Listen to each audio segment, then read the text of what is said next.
திரிபுரம் எரித்த விரிசடை கடவுள் தேரில் ஏறி வருகின்றான். திருவண்ணாமலை சோதிவானவன் திருவடி பதித்து வருகின்றான். அருளுரு ஆயிரம் காட்டிய நாதன் அம்மையப்பனாய் வருகின்றான்.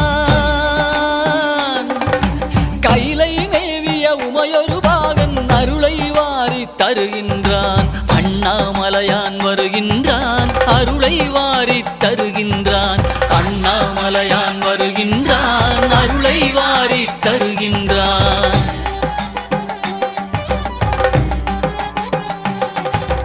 குருவாய் திருப்பெருந்துறையில் அருளிய கோலம் காட்டி வருகின்றான். திருவாய் மலர்ந்து வேதம் உரைத்த திருவாசகத்தான் வருகின்றான். மதுரை மாநகர் குதிரை சேவகன் மறுபடி ஒரு முறை